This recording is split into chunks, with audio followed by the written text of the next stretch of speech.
Muy buen día tengan todos ustedes y bienvenidos a este conversatorio Agua, Derechos para la Niñez, dentro del marco del segundo foro de Agua y Medio Ambiente, Una Sola Tierra, promovido por Aguacán.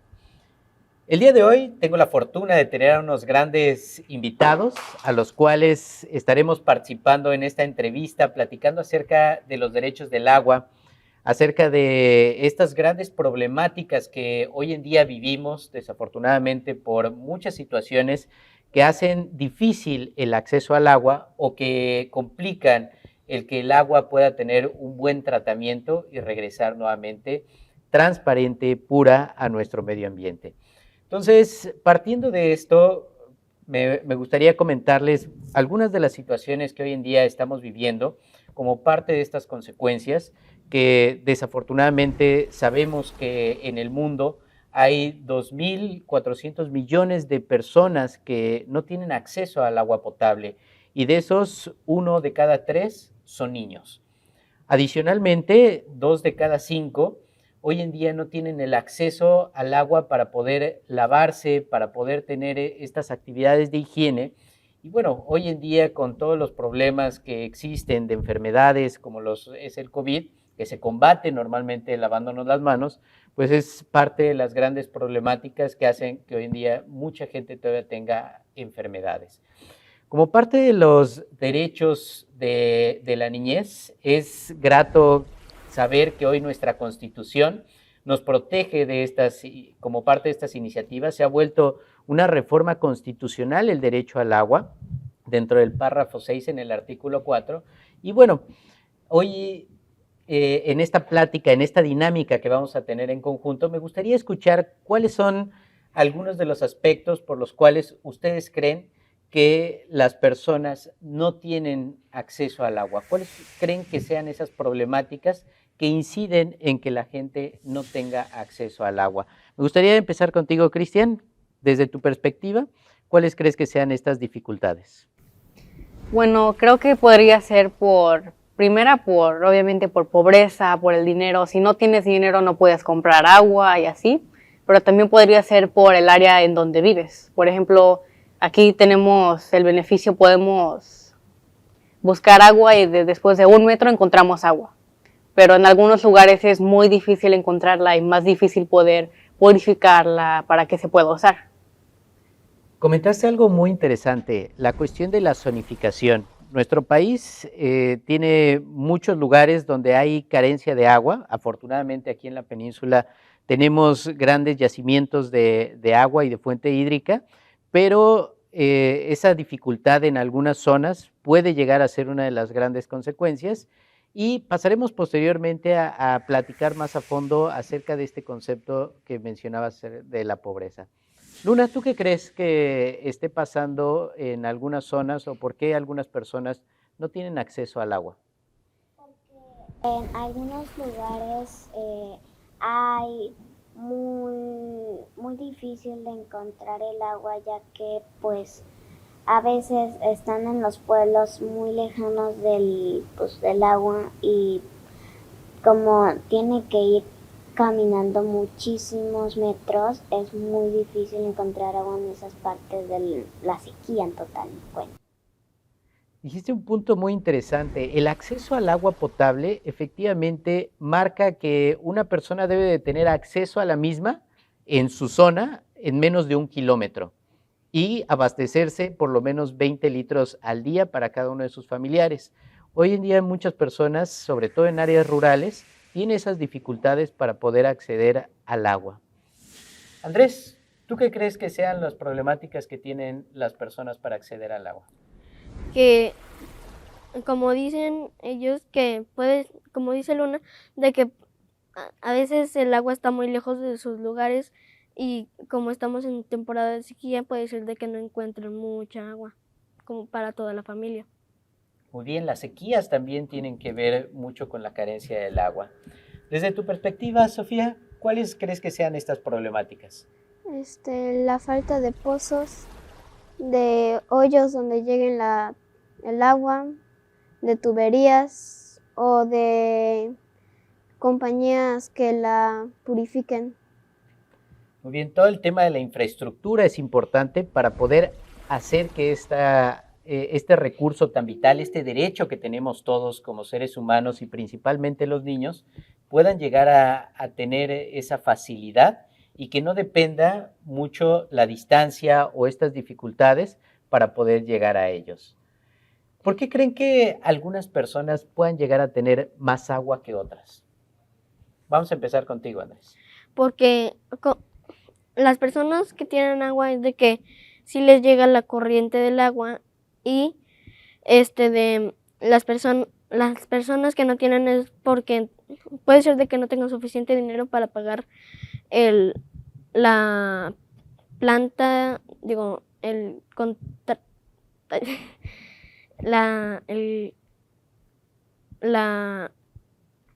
no pueden pagar el agua para ello y lo que tienen es pozos, cenotes o puede ser de que o la sequía de que no encuentren mucha agua. Muy bien. ¿Tú crees que el tema del agua y el servicio sean lo mismo? No, Son cosas distintas. porque el servicio te da el agua purificada. La parte de la potabilización, la purificación, porque no es lo mismo extraerla y que venga con algunos agentes, algunos microbios y luego poder potabilizarla y acercarla con todos, ¿no? Es la parte que comentas. Sofía, ¿tú qué crees? ¿Por qué algunos tienen más agua que otros? Porque, por ejemplo, nosotros vivimos en una ciudad o donde hay muchas empresas o compañías que purifican el agua para poder darnos agua purificada, pero en cambio en algunos pueblos o cosas así no tienen suficientes como para que todo el mundo tenga agua.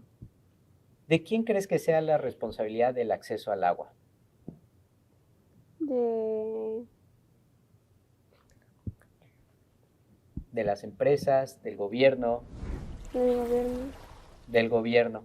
Efectivamente, el gobierno tiene la responsabilidad, sobre todo en la ley está estipulado que los municipios deben ser los responsables de este proceso, pero hay algunos lugares donde se apoyan de empresas para poder dar esa concesión y puedan ayudarnos a desarrollar toda esa infraestructura, a desarrollar todo ese sistema que permita que todos puedan tener acceso a este recurso hídrico y no solamente acceder a él, sino también a darle un tratamiento, un saneamiento correcto para poder reinsertarlo directamente en las fuentes hídricas.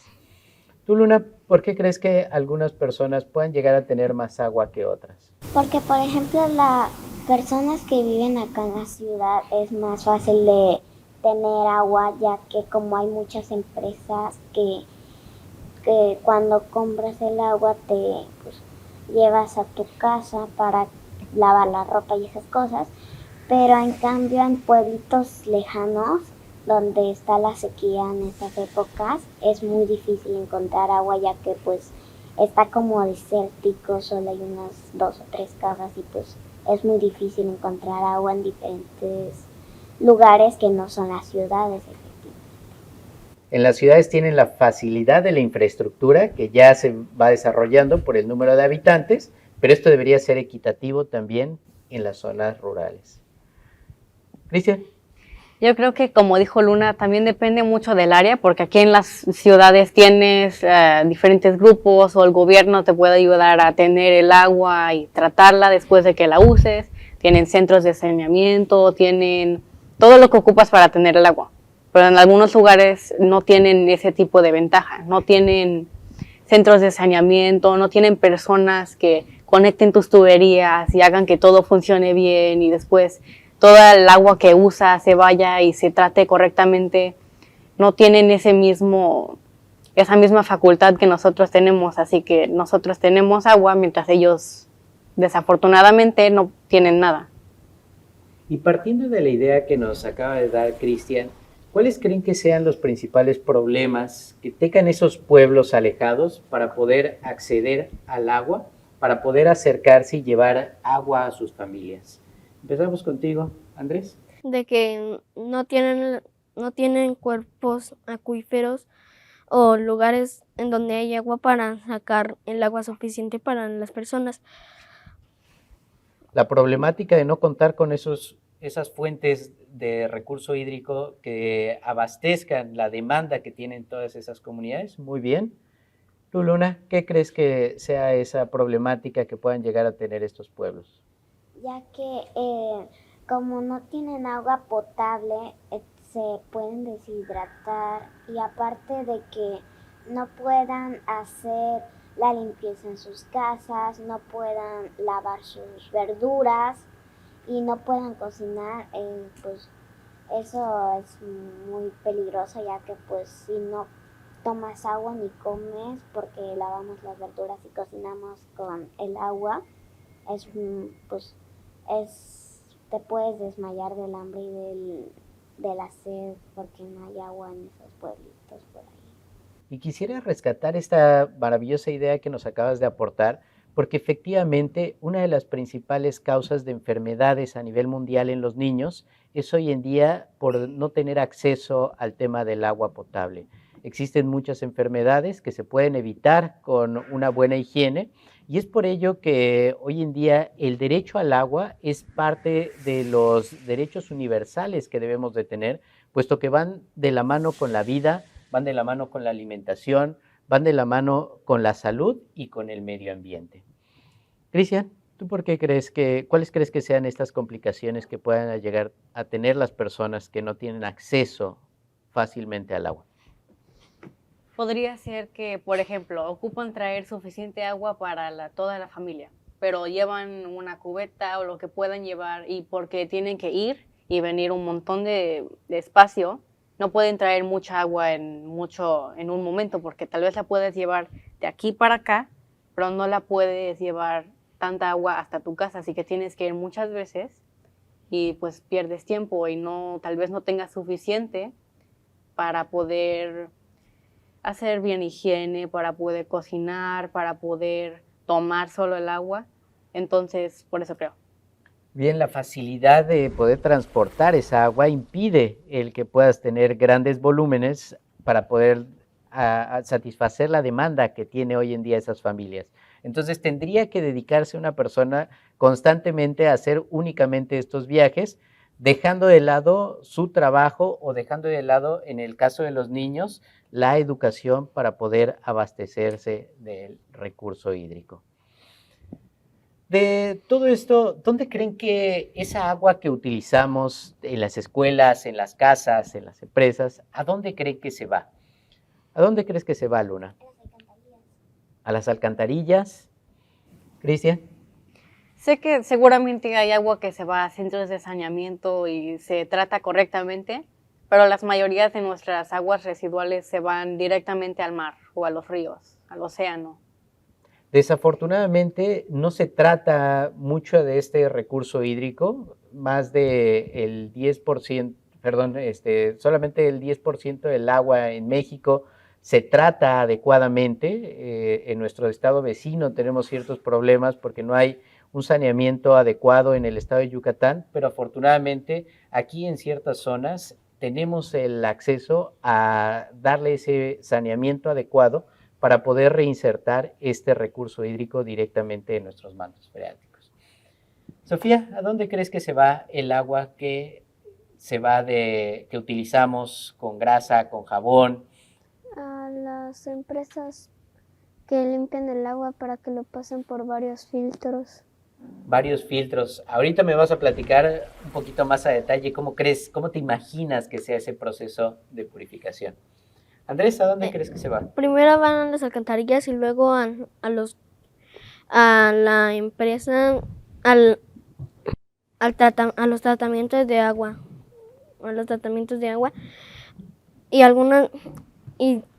Puede ser de que vayan directamente al mar, al océano, a los lagos, lagunas. En dado caso de que esta agua se fuera directamente a nuestros mares, a nuestras cuencas, a nuestros cenotes, ¿qué implicaciones creen que pudiera llegar a tener en nuestro medio ambiente. ¿Qué piensas, Cristian? Creo que, por ejemplo, podría afectar mucho básicamente arruina la biodiversidad. Puede afectar a un tipo de animal que el animal que se come ese animal ya no tiene comida y así sigue progresivamente hasta que hay la flora y la fauna se devasta mucho porque el agua, que es parte de básicamente todo, es tóxica, está contaminada, así que no se puede usar correctamente para los procesos biológicos de los animales y terminan entre estando enfermos o muriéndose. Muy bien. Luna, ¿tú qué piensas? Que como hay cosas que echan en las aguas cuando se van a las alcantarillas, al irse al mar, quizá como tengan basura, los animales del océano se pueden atorar, morirse, en total cuenta el mar sería totalmente tóxico, ya que pues como tiene líquidos tóxicos, obvio, todos los animales acuáticos del océano morirían, ya que pues sé que algunos que murieran, unos peces de los que se alimentan, morirían de hambre, ya que pues es lo que comen. Y también muchas fuentes de empleo. Nosotros no podríamos entonces comer esos mismos alimentos y bueno, pues extrañaríamos mucho a los pececitos, los camaroncitos, todos los mariscos, ¿no? Sofía, ¿tú qué piensas? Que eso podría contaminar a los animales y a nosotros también, porque no solamente los animales se morirían por contaminarse con el agua, los humanos también se pueden intoxicar con eso.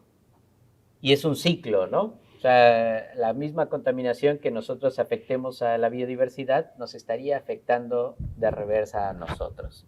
Cierro contigo, Andrés, ¿tú qué piensas? De que como si se van directamente a los mares, lagunas, pueden dañar a los peces que viven en ese lugar y las personas como a veces se alimentan de los peces, se podrían enfermar con los peces Que consumen.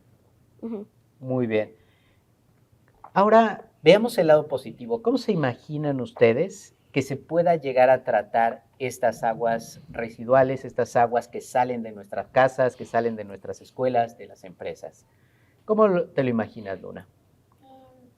Que no hay que tirar basura, ya que pues como hay empresas que la pueden reusar, puede servir para regar las plantitas de los campos, bosquecitos, y para que siga saliendo pues más agua, ya que las plantas atraen a la lluvia, y si no hay pues no hay plantas, aparte de que nos quedamos sin oxígeno, no tendríamos agua potable. Y todo eso, pues obviamente nos va a afectar, ¿no?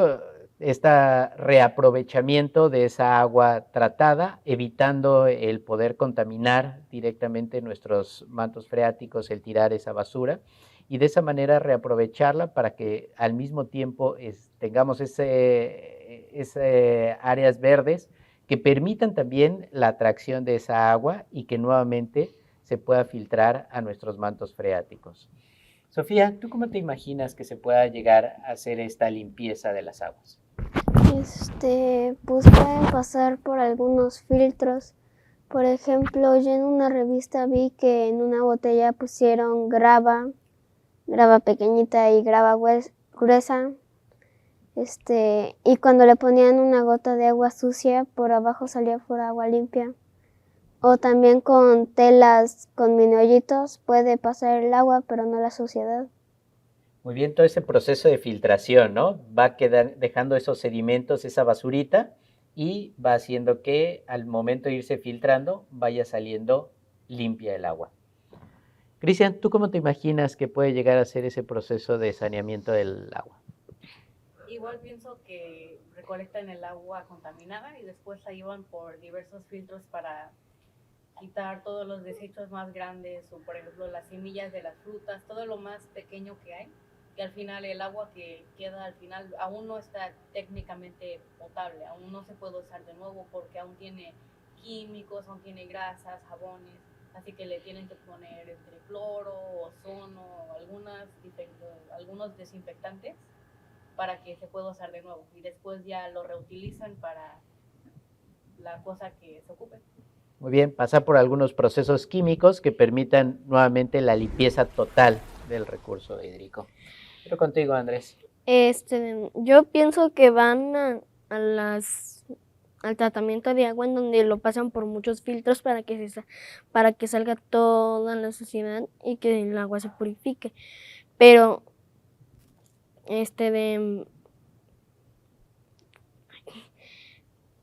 ya, sí. Perfecto, Andrés. El mismo proceso de purificación a través de la filtración. Cerremos con una última pregunta que va enfocada al título del conversatorio que hemos tenido el día de hoy en cuanto al derecho al agua. Ya hablamos de que está dentro de nuestra misma Constitución, que todos deberían de tener acceso al agua, pero empezamos con un comentario que nos hacía Cristian acerca del servicio y acerca del agua.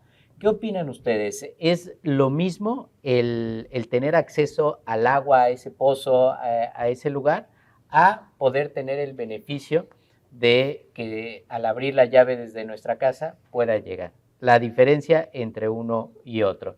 ¿Podrían preguntar, así que comentarnos qué opinan de esta diferencia?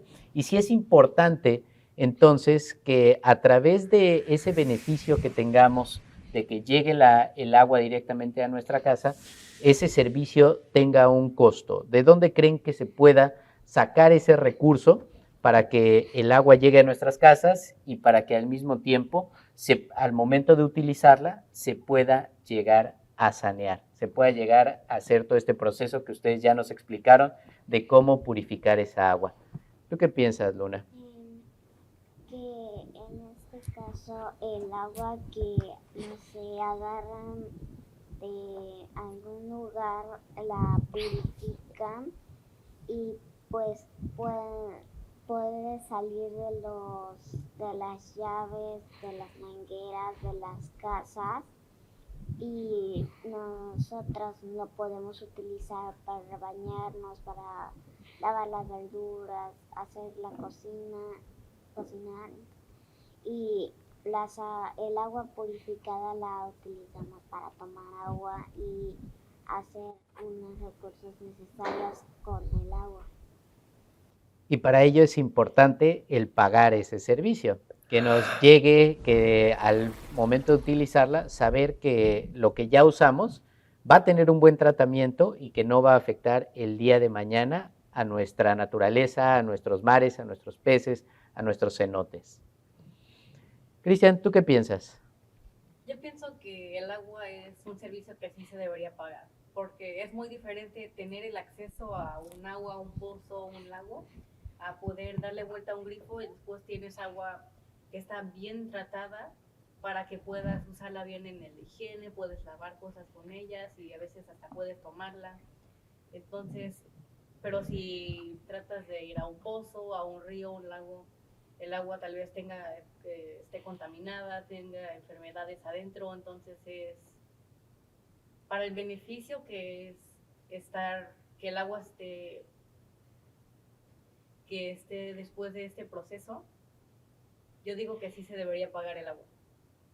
Muy bien, porque efectivamente hay personas que tienen que sacarla y eso tiene un costo, llevarla hasta nuestras casas tiene otro costo, el poder, ahora sí que se lleve toda esa agua que usamos nuevamente hacia las plantas de tratamiento tiene otro costo y el proceso de la purificación de esa agua, de ese saneamiento, tendría otro impacto. Sofía, ¿tú qué piensas? Que sí tiene algo de parecido el servicio y el agua en sí, porque técnicamente el servicio es para el agua, pero la facilidad de obtenerlos es diferente, porque el servicio es más difícil de tener que el agua. Muy bien, el servicio es lo que nos hace tener la facilidad de poder tenerla dentro de nuestros hogares, en las mismas escuelas. Y cierro contigo, Andrés, ¿tú qué piensas? De que sí deberíamos de pagar el servicio porque si no, no tenemos nada para hacer nuestras